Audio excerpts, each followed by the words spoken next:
My name is Justin Leclue, and I'm here today with Will Sloan. And you're listening to the Important Cinema Club. And today, we are discussing filmmaker Idrissa Ouedraogo. That's right. We're traveling to Burkina Faso, I think, for the first time in this podcast history. We'll have to check the record to make sure we haven't visited there before. We've been to Senegal, but we are talking about Idrissa Ouedraogo, and this is a filmmaker who for years, I'd never seen his work, and I heard about him for the first time because, in all the Criterion Charlie Chaplin releases, they all have a documentary that come with them called Chaplin Today, Modern Times, Chaplin Today, The Gold Rush. And all of those documentaries interview a notable international filmmaker. Bertolucci is talking about Limelight. The Dardennes are talking about Modern Times. Well, The Gold Rush was a filmmaker named Idrissa Ouedraogo, who I'd never heard of before. There are some scenes of people in the village where he lived, many children watching The Gold Rush and loving it. I'd always filed him away in my head of, I got to find out who this guy is. And now here we are. I don't think I had heard anyone discuss him or write about him before. And I think looking at his filmography, he had one moment in the late 80s, early 90s where people were like, this is our guy. And then after that, they're like, nah, no, thank you. Go somewhere else. We're not interested anymore. And this happens sometimes. Yes. And it happens from filmmakers from specific countries. We did an episode on Vivek Løkberg from Norway, who had a similar trajectory. I think Elias Suleiman of Palestine also had a similar trajectory where they have this moment where they bubble up to consciousness and they become a bit of a festival darling for a little while, and then they have one flop, two flops, I don't know, and then you never hear from them again. Unfairly. I was reading online in that his movies were playing in multiplexes in Vancouver. You can find an article online, someone saying I had never seen an African film in cinemas, but this one got a wide enough release that I got to see it. And now I think, it's funny, as accessible as so much cinema has gotten and as cosmopolitan as cinephilia has gotten, I do feel like the entire continent of Africa has tended to be boiled down to Ousmane Sembène and also the movie Tuki Boogie. Well, those are the two things. If you look online and just in Google, you're best African cinema, what will come up, and I'm not joking, is Gods Must Be Crazy, Out of Africa. What is the Matt Damon one that I think Clint Eastwood directed? Oh, the soccer movie. Yeah, exactly. That one. And then maybe you'll see Black Girl in there. Right. But that's it, which is wow, there is no representation in, this awful Google AI scraping that it thinks this is what the person searching wants to see. And Idrissa Ouedraogo isn't even that deep a cut. No. Yeah. If you look at a lot of critics around the time where he had his moment on the international scene, a lot of them are like, this is what African cinema thinks that we want to see. No, thank you. Yeah, and it will be interesting, I guess, to talk about the politics of that because, when somebody becomes the designated international filmmaker of a particular country, or in this case, continent, that carries with it. Kurosawa, for instance, for many years in Japan was regarded as, he's so Western, Well, that's why he's had his success, because they know how to understand the stories that he's telling. But this other African filmmaker, he's not taking in all the possibilities that cinema can deliver. So, we will definitively declare whether Idrissa Ouedraogo is good or bad for African representation. We are the people to make that decision. But just a little bit of background on him before we get to the films themselves. And by the way, the films are impossible to see now. Yes. If you go to our Patreon and Discord, you join our Discord, maybe links will pop you'll up be there. able to find certain of the ones we're talking about. I don't know. One of them has gotten a remaster, in high definition. But all the other ones, the versions that you'll find online, maybe on Daily Motion or something like that, they're all ripped from the DVDs. But he was a Burkinabe filmmaker born in 1954 in what used to be called Upper Volta and is now Burkina Faso. And his films do typically chronicle life in Burkina Faso in the kind of small rural village that he himself grew up in.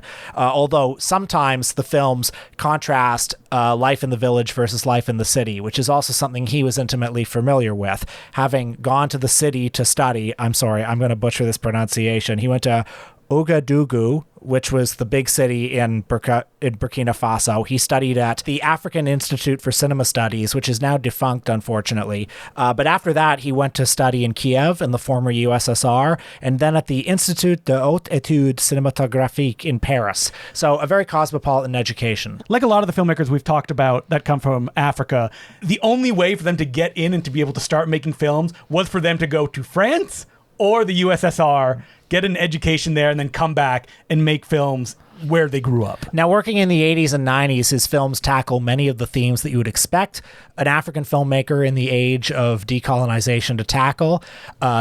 Tradition versus modernity, the legacies of colonialism, the sometimes stifling nature of old world customs and community. But the films very much are about community. And, obviously there are ways that African films can feel very foreign to Western eyes. Obvious superficial things like the settings, the clothing, even some of the customs and practices and traditions that are depicted, but also the pace and the style of the films. Well, so these films are done in a very distinct style. And so I watched a bunch because I wanted to see the evolution of is this a style that the first one I watched, Tile, it's subtitled The Law in English, but I believe it's also been translated as A Question of Honor. This is the one that won the Grand Prix at the 1990 Cannes Film Festival. The same Cannes that Wild at Heart won the Palme d'Or. And the style in this one, this is just the broadest generalization that I could do. It's very deadpan to almost a Wes Anderson level. Well, yeah, it's funny. The emotional temperature of these movies, I wouldn't call the acting in the films Bressonian exactly. Okay, so that's what I thought too, especially watching The Law, which is everyone will deliver their lines almost in a deadpan, but not quite. That's right. And given the nature of the stories, well, why don't we say what this one's about? Don't you hate it when you get cuckolded by your own father, folks? You come home after an undetermined length of time for things that are not actually divulged in the movie, and you find that the woman that you fell in love with, who loves you, who's surely waiting for you, that your dad decided that he wanted to marry her instead. Who could blame him, right? Anyway, our hero of the film, Saga, is upset about this, and when he comes to the village, the whole village, and the village is very small, very tight-knit. Everybody knows everything. Everybody knows everybody. And you could just sense an air in the village of uh-oh, here comes trouble. We assume maybe he wasn't going to come back. And his brother, Kugri, comes out and breaks the news to him. And in addition to being a middleman, Kugri is also a sort of enforcer of the norms, the customs. The law, if you will. The laws include one must never disobey one's own father. One must also never covet thy neighbor's wife, to use some Catholic terminology. And guess what? Now, the woman you were in love is technically your mother, as is joked in the movie. That's right. So, according to the law, if you were to have an affair with her, you would be committing incest, which is exactly what happens. So, the loving couple get back together, it gets discovered, and the father asks his other son, you got to kill my boy for doing what he did. Oh, and by the way, their mother, the first wife, she's still in the picture. Oh, yeah, she's still there. Too. Yeah, yes. And they even ask, why did my father do this? And what's interesting about this film is the father doesn't actually play that big a part in it. He comes in to lay some decisions down, but you would think in the way that we're speaking of it that he'd be kind of floating above all of it, or some evil man throughout. He's just some guy who wanted to marry the pretty lady in the village. And the mood in the village is sort of a mix of everybody knows everything and also nothing's anybody's business. So it's people look at this stuff and they say, too bad. Well, that's basically what they say. On with our lives. And we need to, again, emphasize, this is all delivered in almost emotionless, just straight ahead dialogue. Well, yeah, the particular tone of this movie and the other ones, the movies are beautiful. Yeah. But they're beautiful in a very unfussy and direct way, I think. First of all, I loved watching them in February of this year because they look so warm. They do. And sunny. So it's all kind of almost barren fields throughout all of these movies. That it's these figures walking through these fields. Often shots will start of someone kind of entering frame, meeting somebody else and talking, or leaving frame, and you just see them walk. As a filmmaker, as a stylist, I'm struck by the notes he doesn't play. The camera, it's precise. There's a lot of beauty in the movies. There are lovely shots of the wind in the trees. And if one were getting poetic, could maybe create a contrast between the enormity of the landscapes and the everyday human drama in front front of them. But I won't be doing that. No, I would never do that. Yeah. And the images are all like beautifully composed and smartly composed, but not in a way I think that's like showy and aggressive. Well, I said that the style, this is deadpan. It's also very matter of fact. And this also ties into, if you see this movie, all you will remember is like one of the shots near the end where like the most dramatic thing happens, but it almost plays like a gag because it's so deadpan. Oh, yeah. As if you're watching it. And the reaction from one of the people is just like, whatever. Yeah. Or the reaction is sort of like, Yep. there's this one shot to this one woman who just goes, Yep. like, And then she turns around and goes back with her other she's day. like, of course that was going to happen. And I think it is kind of emotionally devastating, but it's unusual. Like the movie is this relentless straight line. And I think the tension comes from the fact that like it establishes these characters, it establishes the rules, and the characters are human. So of course they can't follow these rules. Well, they're going to chafe against these rules. Like any community of humans would chafe against these rules. But who's going to win, the community or the rules? Yeah. And where it ends is almost kind of like such a frustrating place because it's like, you could just do this. But I mean, we don't know culturally the weight of this. And we should point out, this film does take place very consciously in a pre-colonialist time. Which I didn't realize at the beginning because these movies are set in small rural villages where people live in mud huts. Yes. I didn't immediately register this one as a pre-colonial period piece. But when I read that, I'm like, oh, okay. The message of the movie is a very complex one, even though this is presented very simply in a very matter-of-fact way. Like, people are always just saying in very short sentences exactly what's going on, what they think. Even one character is like, why is this happening? Like, why is it so complicated? But they can't get out of just the weight of expectation, even though these human emotions are the things that are just ripping them apart. As rooted in African, culture and society as these movies are, I think what made them international films in the late 80s and early 90s is the fact that they are about community. And communities are basically, in a lot of ways, the same everywhere. A community anywhere establishes its parameters, it has its norms, and these norms are sometimes legal and sometimes ethical, and oftentimes they're unwritten.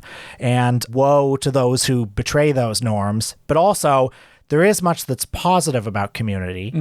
Community is where people find belonging, and in certain of these structures, one can have complicated relationships with these structures, particularly these like old world structures. They can provide a sort of security, and that tension I think is pretty universal. Now, watching this movie, one thought that kept going through my head was like, why this movie at this moment? Like, why was it capturing a zeitgeist? I believe that this one played at the Festivals of Festivals itself. Toronto International Film Festival is where it premiered, right? Yeah. People kind of glommed onto it in a way that, was it just that they're like, this is so novel. We haven't seen anything like this before. Because that's what the vibe I get of reading reviews around this time, too, of people being like, wow, Africa can shoot on 35 millimeter? Yeah, I mean, it looks good. It does. It's very polished in that, like, the person doing this is, like, very regimented in bringing this to the screen, even though they're doing it in a straightforward, simple way. I'm sure it's a good story if you're a media person that, like, in this post-colonial era, here comes a potential new wave of filmmaking. This is great. Also, like, the story is simple and easy to follow.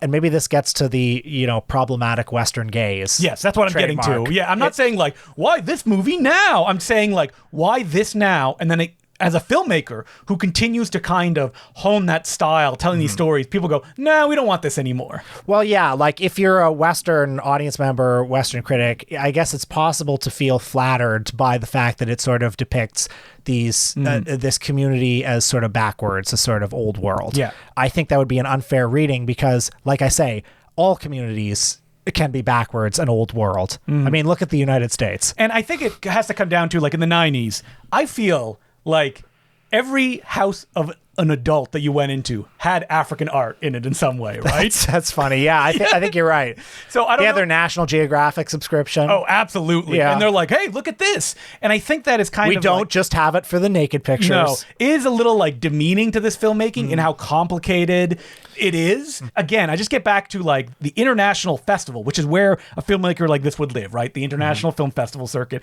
At a certain point said, no, we've had enough of that. I guess, I don't know if this is related or not. Maybe it is. But when I think of the African films that are sort of trendy right now, the ones that you see on the Criterion Channel, I think of Black Girl and I think of Tuki Buki, which are very much... Those are the two. Those are the two. Yeah. And those are very directly about Western colonialism and its legacies, which I don't feel this movie really is about. No. And I think maybe there's more, just when I think of like how Western tastes have changed for this sort of thing, I feel like there's an appetite, there's an increasing appetite among Western audiences for stories of colonialism. And I don't even say that like as a filmmaker, he was kind of brushed aside like in the 90s, like as we said at the beginning of this episode, you cannot watch his movies even if you wanted to. You have to go like looking for them. Yeah. Yes. But we also skipped over the movie Yaba that he made the year before The Law. And that's the movie I feel like, oh, this is what like festival audiences, they take in. Well, and they're like, give it to me. This was a bit of an international breakthrough. In 1989, it won the International Critics Prize at the Cannes Film Festival. And I liked this movie. This was sweet. Yeah, it's very sweet. It's interesting in that the kind of like tamp down style of The Law isn't really that present in Yaba, which translates to grandmother. It's much more warm and kind of, it's a story of a young boy in a village that there's an older woman who's kind of discarded, treated as a witch, and he befriends her. And that's it. And she is quite literally treated as a witch. The villagers call her witch. Her name is Sana, played by one Fatimata Sanga. And she's lived her life as a pariah in the community because we find out her mother died during childbirth. Her father, grief-stricken. We only learned that in the last like 3 minutes of the movie. Yeah. That like she's treated terribly. Spoiler, folks. Sorry. Yeah, she's treated terribly.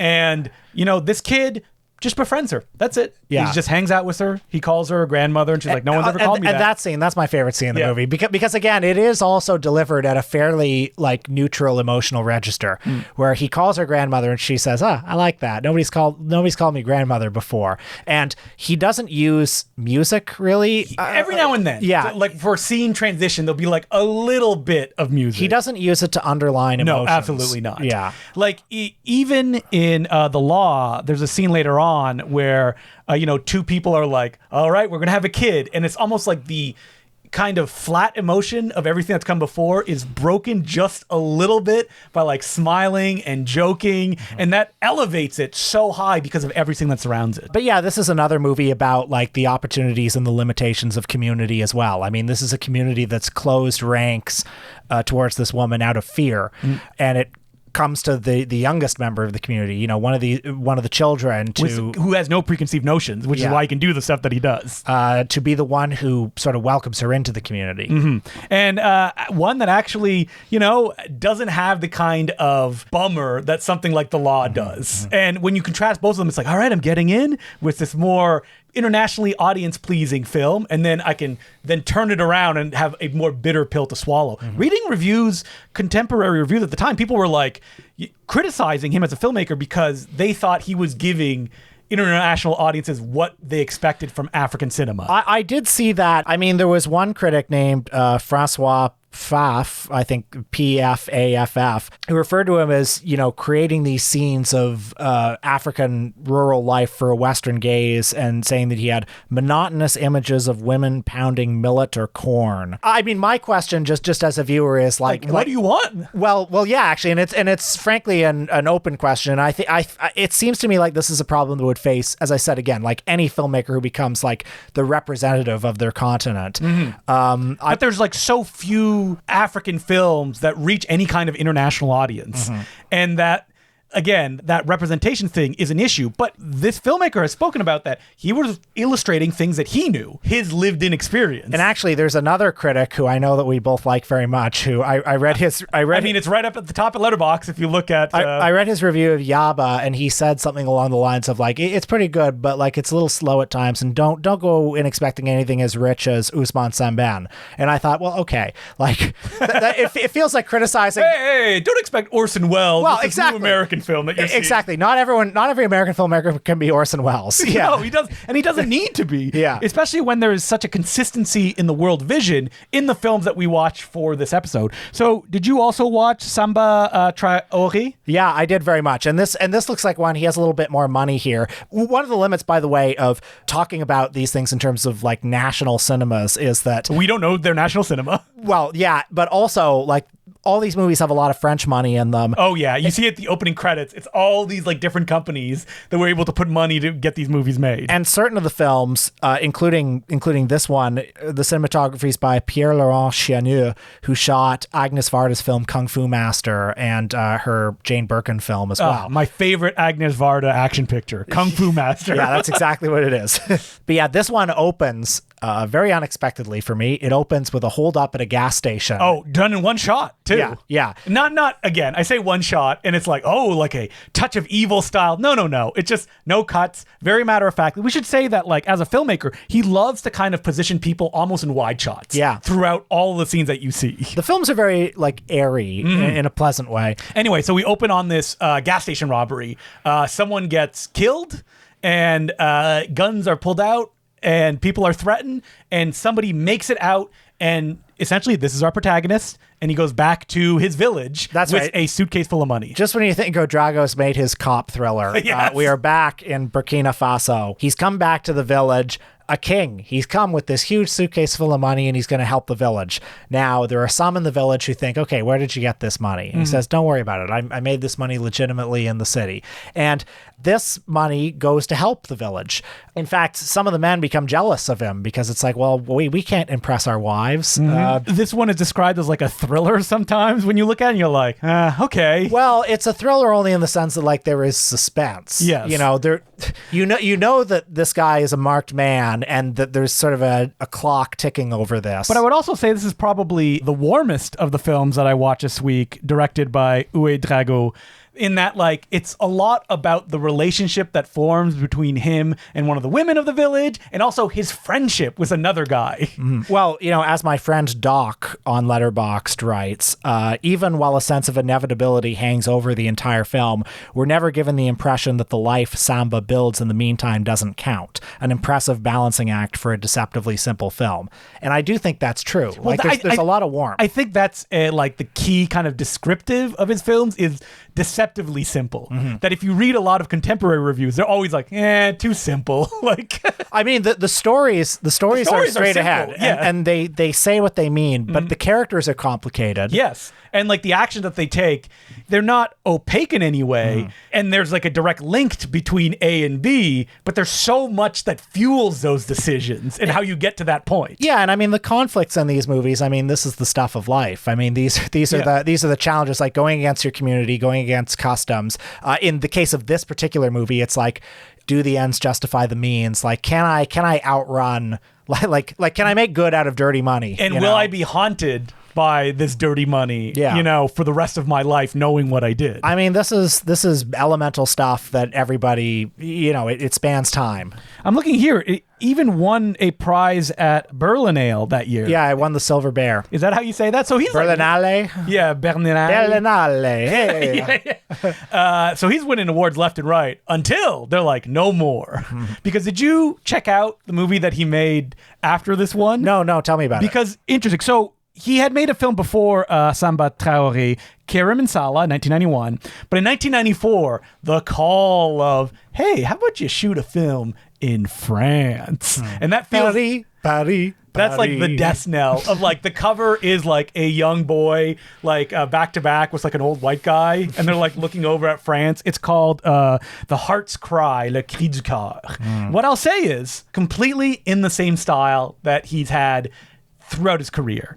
It's about a family that moves to France because the father has opened like a garage, and the boy is not having difficulty integrating in that, like, he's very smart. He can do everything at school. He's not made fun of. He makes friends, but he starts seeing a jackal running around, and people are like, you're not seeing a jackal. There's no jackals in France. And it's just about him having to deal with that. But like you look at this film, it almost feels like, oh no, how dare you try to make a movie like this? Are you trying to give it to the lowest common denominator of people that want stories of, the immigrant experience in France? And after that, it's like, time seems to move on. He makes a film in 1997. He makes a film in 2003.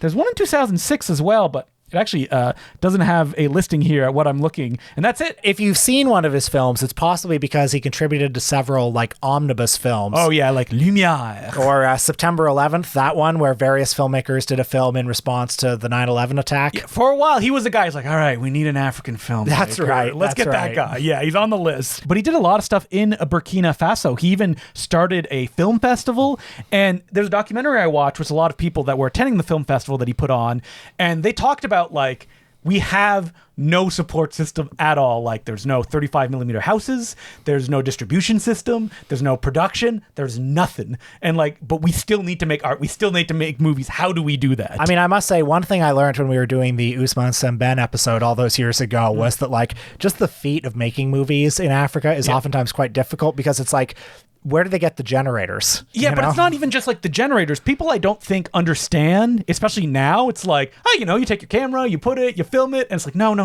You need to get the film. You need to get the cameras. Guess what? You're shooting in these big, open, kind of like just dirt-filled places. That creates another complexity. Yeah. Where you're seeing in front of the lens, there's probably not somewhere you can develop it there. So it's being shipped somewhere else, developing, you have to edit probably somewhere. It's so complicated to bring to the viewer what looks like simple images. Right, it's like so much complexity goes behind it. And, I know that we're just kind of like touching lightly on his filmography, but I hope people will go check out his films. He doesn't get mentioned that much in 2025 when we're recording this. And I think a lot of it has to do that he did pass away. That's right, in 2018. Yeah, and I think that, that wasn't that long ago, and he hadn't made a movie for quite a while since then. But I do think like he is ripe for rediscovery. He's one of those filmmakers who, again, I say this about everyone, but if you were on the front page of the Criterion channel and people will be checking it out. And he put the top 3 or 4 movies.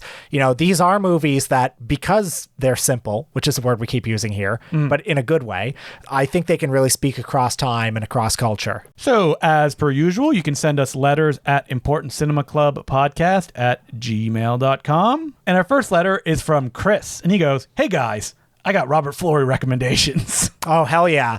So who's Robert Florey, Will? Robert Florey. I think we had a long segment on him last episode, too. Possibly the episode before as well. Yeah. Robert Florey was a filmmaker. He was from France. He worked in the golden age of Hollywood. He directed, his first and in some ways most famous film was a short film called Life and Death of a Hollywood Extra.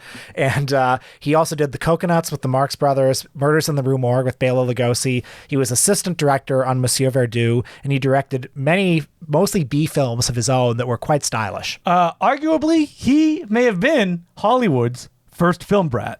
Well, Justin's showing me the book that he's got, Hollywood Village, Naissance des Studios de Californie. It's a book written by Robert Florey. He wrote, I think, maybe even like a dozen books about Hollywood. Well, speaking of Charlie Chaplin, I got his book about Chaplin in the mail this week. So, this book is just him going through every studio at the birth of Hollywood and describing what movies they made, what their systems was. This was a guy that loved movies when it was just like a very, very early art. So we got Robert Florey recommendations. I'm always down for this. All right. So the letter writer mentions Dangerous to Know. Have you seen this one?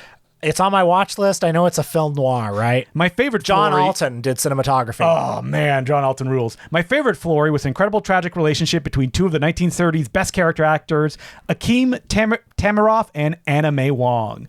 Also, Outcast. A doctor goes into hiding after one of his patients commits suicide, ending in a Universal horror-style torches and pitchforks mob. Oh, by the way, I need to correct myself. The one I was thinking of, the John Alton cinematography, was The Crooked Way. Apologies. So I've seen a lot of Robert Florey films to the point that, like, I look at these titles and I got, like, Jess Franco problem where I'm like, have I seen this one? Well, especially when it's, like, the pre-code stuff, like what's Girl Missing? Did I see that one? What's Ex-Lady? Folks, Yes. I've seen both those. news. Well, he writes here, Smarty and Ex-Lady, 2 pre-code films focusing on strong, sexually liberated women. One is more kinky sex comedy, one more melodrama. He also has Bedside. A medical student fakes his certificate to grab fame with dark results. We got to say, also, Robert Florey, probably his claim to fame was that he almost directed Frankenstein. That's right. Yeah. He was going to direct Frankenstein with Bela Lugosi, but instead they assigned them to Murders in the Rue Morgue. They gave Frankenstein to James Whale and Boris Karloff, and it was never heard of again. And so the letter continues. I'll stop there to keep this letter a readable length, but I also love Hollywood Boulevard, I Am a Thief, and Hotel Imperial. And he also lists a ranked list of movies that I will add in the description of this podcast. Finally, on a completely different note, since you're both Canadian and love obscure, ridiculous media, has either of you seen the series Lex? And that was 2 X's. And if so, what do you think about it? So I've never seen Lex. Oh, I've seen Lex. Okay, well, I would see the ads all the time. And it seemed sexy and cheap. Yeah, it was like Battlestar Galactica kind of, but like everyone had boners and there were all these like sex jokes. Yeah, all the ships look like boobs or penises. It was somewhere between like Battlestar Galactica and like Emmanuel in space. Now, I will say, Lex, I have not sat down and watched the entire series, but it is a particular... Really? Well, it is a particular interest to me because it was showrun by Paul Donovan, a Canadian filmmaker I really like who directed Siege from 1983. Oh, I love Siege. And I think his brother is the one who went and created This Hour Has 22 Minutes. Wow. Yeah, so that was his claim to fame. Paul Donovan is that he directed or was the showrunner on Siege. I once shared an email with him because I asked him, do you have a copy of this film you did for CBC about terrorists, like Canadian terrorists that blew up a dam, I think? It was called The Squamish Five from 1988. I have never been able to find a copy. If you have a copy of The Squamish Five, not even the director was like, oh, I have one. Please send it to me. I once even emailed CBC about it, and it was like, oh, we can get it to you for $500. And I was like, well, that's not going to happen. This director also made Paint Cans, which I've talked about on this podcast before. And it's about what if there was a Canadian-American Psycho, and it was about a guy trying to get government grants to make movies. Oh, sounds good. Paint Cans, 1994. Paint Cans, okay. You know what? We should do a Paul Donovan episode. I think there's enough there. Siege, Paint Cans. He also directed DEFCON 4, which you've probably seen the cover of, which is like a guy in a spacesuit, and he's like a skeleton, and there's like a big thing crashing in the desert. Did you ever see this one at the VHS store, Will? No, I actually don't think I did. Oh, well, this was one of the big iconic covers. But yeah, Paul Donovan, big fan. I have not seen that much Lex. I will tell you, my pal Colin Cunningham, who I do No Such Thing as a Bad Movie with, I believe he worked on Lex because he did CG effects, and that show has a lot of early CG effects. So did he do the boners? Yeah, the big boner ship that flies through space. Yeah, maybe. All right, so thank you very much for that letter. Robert Florey, yours to discover. Can we just change this into a Robert Florey podcast? We talk about a different Florey movie every week. So our next letter is from Elsie, and they ask, what's up, guys? New fan here from the U.S. for my first time writing in. I'd be curious to know, what are your thoughts on popular losses at the Oscars? To be more specific, here's an example. I think The English Patient might be more famous now as the film that beat Fargo for Best Picture, and you previously talked about Ordinary People, which beat Raging Bull. Ordinary People, very good movie. It is. Personally, I do think those 2 Best Picture winners I mentioned are very deserving of the award. Are there any other famous snubs you think were legitimately big mistakes, or maybe instances you think the Academy got it right and you disagree with the general consensus? Well, I am going to have to chafe against just the premise of the question. You know what was a snub? They didn't even nominate The Beyond the year it came out by Lucio Fulci. Yes. They didn't nominate 2000 Maniacs the year it came out. They didn't even nominate what's a Robert Florey movie? Beast of Five Fingers for anything. Yeah. So I do think like most years in most categories it's the wrong movie. But it's all subjective, right? Yep. You know, but I would particularly like to call attention to just the best foreign film Oscar category, or best international film as it's now known. Every year, the country itself gets to choose their one submission. Yes. So like imagine if 8.5 and The Bicycle Thief came out in the same year. Italy has to choose one of those 2. And they don't. They probably choose a third movie that's shit. Mm-hmm. That's how it works. Yep. So it's no value. It's not the best movie. It's the one that gets, right to the top. And if you want to have a good laugh, look at what won best foreign film all through the 90s. You're going to have such a good time. I mean, life is beautiful, Will. Oh man, I'm crying just remembering it. I watched Life is Beautiful as a high school teenager, being like, I guess I got to watch this, right? Like, Oh man, you saw it. You probably saw it theatrically. I saw it theatrically when I was 8, and I thought it was very powerful. But I'm sure you know what the legacy of Life is Beautiful is. Probably a lot of people watched that movie and they're like, "Huh, the Holocaust doesn't look so bad." They're having fun. They're playing a game. Yeah, no, it's a wretched film. Well, what if we revisit it and maybe we find the power once more? I do think we should do a Benigni episode at some point. Because I like him in, Down by Law. And he's a big comedic figure in Italy, but in North America, he's defined by Life is Beautiful and then Pinocchio, which we said, no, thank you. Get out. You are not allowed to play Pinocchio as an adult man. Well, you'll also recall that he is the bastard son of the Pink Panther. The Inspector Clouseau himself. Wait, when did that movie come out? 93. That's Blake Edwards' last film. Did you know that? You know what? He said, I said everything I have to say. Like Gene Hackman and Welcome to Mooseport. Yeah. And he said... Can you imagine Gene Hackman is like, you know what? I'm going back. He's like 95 years old or whatever. Gene Hackman rocks because he made Royal Tenenbaums, which would have been a perfect last film, yeah. And then he was like, I have 2 more that I have to make. Runaway Jury. And then Welcome to Mooseport. And then the last time you will see me in a moving fashion will be on Guy Fieri's show. Because I will be at the diner where he visits. That's good. I like that as a last thing. I saw, photos. You'll see it sometimes. It's like, you'll never believe what Gene Hackman looks like now. It's like, yeah, he looks like an older man. He seems pretty healthy. Yeah, he looks like he's in his 90s. And he's walking. I think the photo was like him with cigarettes and like a big sandwich. And I'm like, he's living the life if he can do that. Good for him. Do you know he just ended up writing like historical novels? Like that's what he does now with his time. What a life. Yeah. No, it's great. Him, Jack Nicholson, they're all going to go like dominoes one after the other. I can't believe Jack Nicholson is still alive. I mean, sometimes he's at the Laker games. Yeah, well, I mean, as we saw recently, it posted on the official Clint Eastwood Twitter page. It has to be official. Now, this photo, I've been singing a lot about it. You saw it, right? Yeah, I saw it. I know you shared it with me.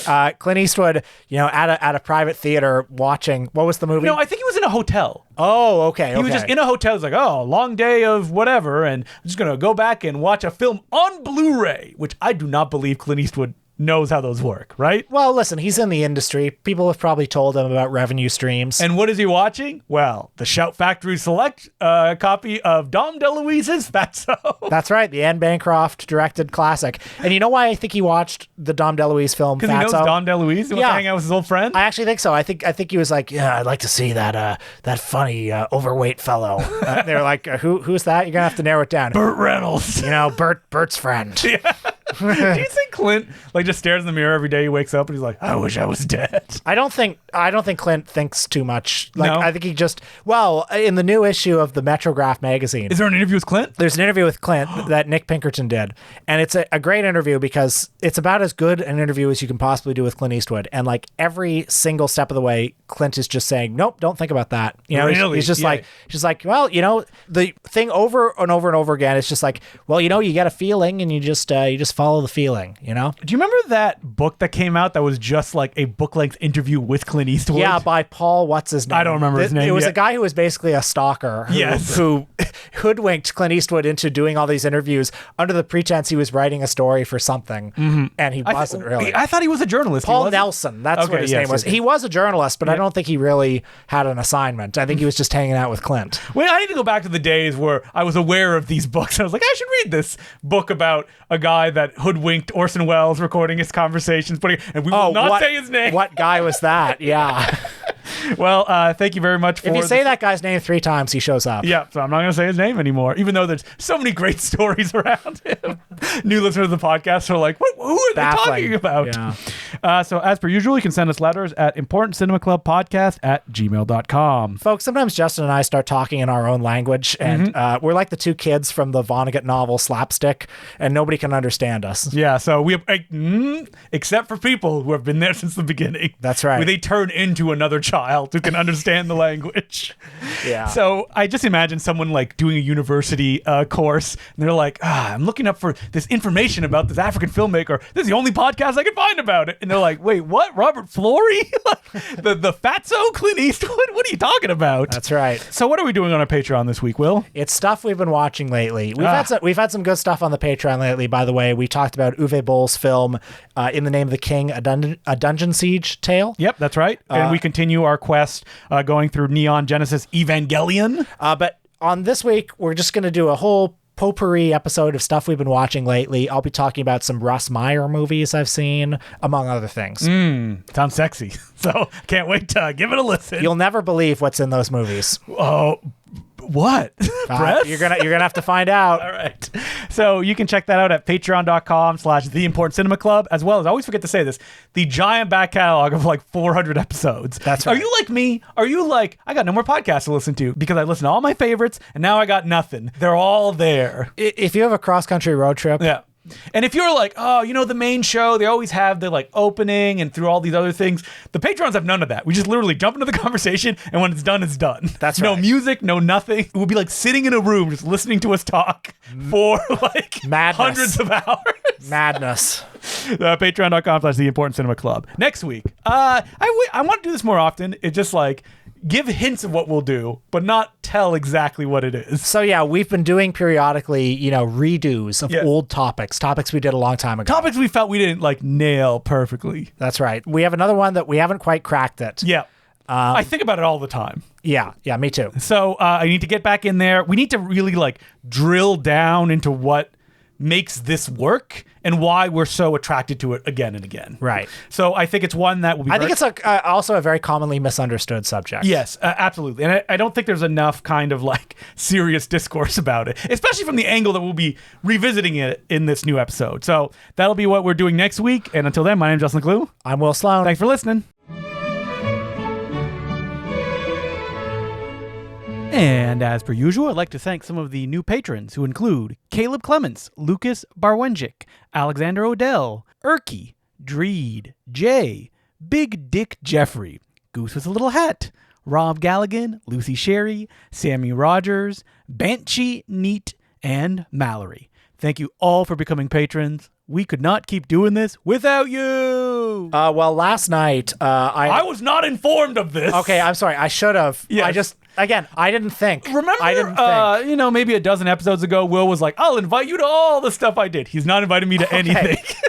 From now on, from this point forward, and you want to know something, I realized what I had done when I got there, because I saw Mark Hansen there, I saw Mike Wood there, and I thought, there's someone missing. And I thought to myself, oh, surely one of them's told him. Okay. No, yeah. All right, well, again, I'm going to be the guy. I'm going to tell you. Yeah. And we're going to, you know why I don't? Yes. And it's not conscious. I think there's part of me that's like, he's probably caring for his kid. And, we don't want that. The thing about, what time was this at? Was it like 4 or 5? No, it was at 7:30. So yeah, anything after 7, I'm good, because baby's in bed. He doesn't know I'm around. Okay, so, yeah, I'll remember that. And in fact, the guy I saw, you could probably just drop in on him sometime at his home. Yeah, because he's around, in town. right? So what was the movie that you saw? So I went to the University of Toronto, Innis College, to see The Wizard of Gore by Herschel Gordon Lewis. Now, this was programmed by one of our listeners, right? Barak Batu Tunsel. Apologies, Barak, if I'm mispronouncing your name. Yes. But he's come to some of our screenings before. He's doing some really cool stuff on campus. Finally, someone's doing cool stuff on Innis campus. When I first moved to Toronto, and I was going, there'd be free movies all the time on 35 millimeter, and I was like, this is never gonna end. But then I learned it's because like Luke Kaplowski or Peter Kaplowski were the ones programming. You need cool people doing stuff, or people that are interested in more kind of fringe stuff. And this one, he showed The Wizard of Gore by Herschel Gordon Lewis, because I know he's very interested in Herschel Gordon Lewis. And for those who don't know, Lewis was a filmmaker in the 60s and 70s who made Blood Feast. He was the first guy really to do explicit gore in film. That was like with him, and David F. Friedman was his producer distributor, right? That's right. Although not on this movie. No, and that duo kind of like basically invented the gore film in some way. Yeah, like there had been pretty gore much before, but the idea of like you're going to see like red splatter all over the screen, that's at H.G. Lewis's feet. It's like they started making like nudist camp movies. Isn't it weird we haven't done H.G. Lewis? Have we not? I don't think we have, no. Okay, well, we'll have Shocktober. Yeah, Shocktober. Oh! Yeah. No. They started making nudist camp movies, and they were like, we're not making as much money on this as we used to. What if instead of nudity we had gore? Yeah. And that was the way it was. It was pornography, but with gore. The fascinating thing about H.G. Lewis is that you can tell watching his films that he starts to kind of like struggle against the idea of just exploitative product to make money. He's like, but maybe I can do something with this. And his films get more and more kind of wild and overblown as they go. Well, whenever you see an interview with Herschel Gordon Lewis, who passed away a few years ago, he loved film and he was obviously a smart guy, but he was a businessman first and foremost. Oh, yeah. And he was, let's just say, a scammy businessman, because later on in life, he was, the mail-in? He did spend some time in prison for like a mail order fraud thing, yes. But he bounced back and like he died a very wealthy man. And, he did? He did. And lived very luxuriously in Fort Lauderdale. And I have a book that he wrote called Herschel Gordon Lewis on the Art of Advertising Copy. That's a picture of him on the cover behind a typewriter, like grinning. Well, this is the thing about Herschel Gordon Lewis, is that like late in life, not only did he make money, but he got to have a kind of wave of appreciation in his lifetime. And he ate it up, almost like a Stan Lee of like horror films. Oh, yeah. Where it's like, you want H.G. Lewis in your movie? Oh, man, give him a call. He'll show right up. Well, I interviewed him once many years ago, and tough get, right? Yeah, it was very hard. And I remember he said to me, if you look at a reputable distributor like Netflix, they have many of my films in stock. And if that's not a testament to the declining intelligence of the American public, I don't know what is. But I'm not going to complain. But The Wizard of Gore was one of his more personal films. It is about a magician, Montag the Magnificent, who does very realistic, sawing a woman in half on stage. I like how you say very realistic. In the diegesis of the film. Yes. It's supposed to be realistic. And then he restores them, but then later that night they all die. And it's his own meditation on himself as a creator, as a ballyhoo man, as a purveyor of gore. Wait, this is not The Wizard of Gore. Was Crispin Glover, the remake that came out a decade ago? No, have you seen that? Nah, I probably maybe sitting at like a Toronto After Dark film festival or something like that. Mark Hansen said he saw it, and I was like, of course you have. Yes, of course he has. But at this screening, so this is why we're talking about it. So good enough to see The Wizard of Gore. I'm always up for that. But the star of the film, Ray Sager, was there. Now, is this a guy that has done interviews before or has been around? He's done interviews, he's been around, but like what's notable about him is he's had a long and successful career as a producer in the Canadian film industry, okay? He produced all of the Prom Night sequels. Dang. He was worked on Canadian television. And wait, what prom? Like Prom Night sequel 3 and 4? No, like 2, 3, 4. He shot... Prom Night 2 was not a prom night film until they decided, we can slap Prom Night on this. Hello, Mary Lou. Yep. He's a producer on that. He's a producer on Cold Sweat, the Shannon Tweed film. Oh, yeah. Wait, no, that's not the one that Neon Dream showed, right? Well, I don't know, but you've seen it. Okay, yeah. Shannon Tweed, that's the one that Neon Dream showed. Adam Baldwin, and Dave Thomas is in it as well. Yep, that's the one where they have sex under blacklight paint at one point. Has produced many, TV shows and TV movies, and is also a co-producer on Republic of Doyle, which, if you're a Canadian, you know what Republic of Doyle is. Never seen an episode in my life. But never will. Hugely popular. Very popular. Is it still going? It can't be. I don't think it's still going. No. Okay. Is that the one? I think Russell Crowe was on an episode once. Was he? Maybe he played his dad or something I couldn't like believe that. But yeah, Ray Sager was there. He sat through the whole film. And he gave a delightful Q&A. He just, Oh, so that's the kind of filmmakers, like, not ashamed. How was the audience? Was it like all students that were there? It was mostly students, plus like me and Mike and Mark and a couple of other stragglers of our vintage. But what was the energy in the room? Oh, I mean, we all loved him. Yeah, okay. It was great. Like he told this incredible story about like. He talked for 15 uninterrupted minutes about how he got to be in The Wizard of Gore, which is like, he rode his motorcycle, for 3 nights all the way to New York to get a job. Didn't get the job. So like, he was like, Herschel, give me something, give me anything. He's like, well, you can come work the crew of this movie in Chicago, The Wizard of Gore. He goes over there. The guy is playing Montag the Magnificent. Has a nervous breakdown the first day they shoot. They're like, okay, we need somebody to play this character. Ray, you play it. So he comes in and plays it, and he's like, I'm going to base my performance off Richard Burton. So that's what he does. And if you watch the movie, You're like, I see it. yeah, he talked about working with Colonel Sanders on Blast Off Girls. Oh, yeah. He's probably one of the guys that has the story that everyone says that when they were working, it's like, all we ate was fried chicken. That's all that they would bring us. He did say that. He said Herschel Gordon Lewis was a complete evangelist for fried chicken. He grew up down south and he loved it, and that's all they ever ate. He also said that, he lost track of Herschel for many years until towards the end of his life when he visited him in Fort Lauderdale.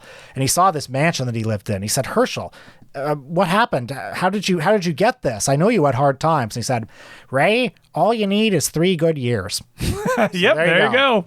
I'm looking here. Yeah, Ray worked on like he acted in The Gruesome Twosome, Blast Off Girls, Just for the Hell of It. He's an additional photographer on Black Love. Yeah, This Stuff Will Kill You, The Gore Girls, Year of the Yahoo. So he was in the Herschel Gordon Lewis family. And then he became like an assistant director on My Bloody Valentine. Yeah, he did. Wow. What a career. What a career. And now he's doing the most popular show that your grandparents are watching or did. I mean, yeah, it's incredible. The Canadian TV industry is so funny to me because I'll hear people be like, yeah, they're on season 7 of Officer Rex, like the dog show. Mm-hmm. Did you know that's still going? No, I didn't know that. But speaking of the Canadian film industry, he mentioned the writer Ron Oliver, who's the co-director and the writer of Prom Night 3. Mm-hmm. And Prom Night 3 is the one, fans like that one because of its Lynchian touches. And Ron Oliver, the problem is like if you say anybody's name on the podcast now, they might hear it. So, yeah. I remember, I'm saying this completely complimentarily. Ron Oliver has that perfect Canadian career. Holy moly! I'm looking at it right now. Okay. Yeah. Okay, he wrote 2 Prom Night movies, and now my career is set. And now he is the king of Hallmark. He wrote that Lindsay Lohan like Falling for Christmas movie, which millions of people have seen. And then beyond that, he's like, if you're in the film industry in Vancouver, you're just making Christmas movies. Yeah. Like, I'm just looking at this career. So it's like Ron Oliver. Yeah. So he he directs Prom Night 3. He directs a film called Liar's Edge. He directs Bigger, Fatter, Liar, which, yes, is the sequel to the Frankie Muniz classic. But after his first 2 feature films, like every Canadian director in the world, they probably go, well, you know what? I have bills to pay. What are my skills? Directing. So why don't I get into television? And the big crypt door slams behind him. And they're like, haha, welcome to TV. You're never leaving. And he has 91 directing credits. Some of them multiple TV shows. So he did Degrassi: The Next Generation, movies I've never heard of, but looks like TV movies like Third Man Out and Shock to the System. How about this one? A Dennis the Menace Christmas, featuring Robert Wagner as Mr. Wilson. This is from 2007. And we have one friend who's watched it on Letterboxd. You know who it is? Let me guess. Mark Hansen? No, it's Paul Carup. Oh, Paul Carup. Of Conexploitation. Of course he's seen it. Yeah, Paul Carup, please follow him on Letterboxd because you will see just the life of a demented man. Paul, we love you. Yes, but it's like, you don't need to watch what you're watching because he gives everything star ratings, and reading it kind of seems like a monk that's like lashing himself. Yeah. And I've talked to him about this. I'm like, what are you doing? No, I've talked to him about it too. And I love Paul Carup. He said something like, I don't know, I just get in a mood where like I need to watch every single of a certain kind of movie. So just recently he's finished watching all of the Dorf movies with Tim Conway. Like, he has been reviewing some of them where he's like, this one a little bit more funny. 2 stars. Oh man, I'm looking at Ron Oliver's filmography here. So number 1 of all the films he directed, The Swap, a Disney film. Okay, 2016. And then Harriet the Spy. Oh, yeah, Harriet the Spy. That's it. No. Harriet the Spy, Blog Wars. Oh, okay, that's a movie. I've never heard of that before. Beethoven's Treasure Tale. Mostly Ghostly, One Night in Doom House, the Groomsman series. More people have seen these movies than will ever listen to this podcast. Oh, and he's directed some of Lex. Oh, has he? Did he do Lex? He was in the Lex. Yeah. There's a Lex TV movie in here. So, and I'm not making fun of this. I think this is great. I admire anybody with a career like this. Now, will someone get Ron Oliver built and start watching all of their movies? Please do, because Prom Night 3, Oh, look, at least he directed the Eddie Murphy film Daddy Daycare, right? No.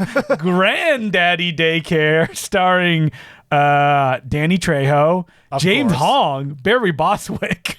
What a cast. George Wendt. Oh, man, I love this. Garrett Morris. These are the guys, Clint Howard. These are the guys I want to talk to. Yeah. Like interview, like sit them down and be like, all right, I'm just going to go through all of your films. any story that you may have. Yeah, we should do a book like Peter Bogdanovich's series of interviews with John Ford, just film by film by film. But just Ron Oliver. Yeah. It's like prom night 3. All right. All the stuff that, how did it go? Blah, blah, blah. Now let's talk about Lex episode 20. Well, Ron Oliver, I know somebody's going to bring this to your attention. Get in touch because we'd love to do this. Yeah, even just like an audio interview, I would release it as its own episode. I would love to like inside the Canadian TV industry. Like, what is it like? Where's the joy that you find in this? Because you keep doing it. Like, you keep working. Yeah, and I believe there is joy. Yeah, exactly. And I would love to know what that is.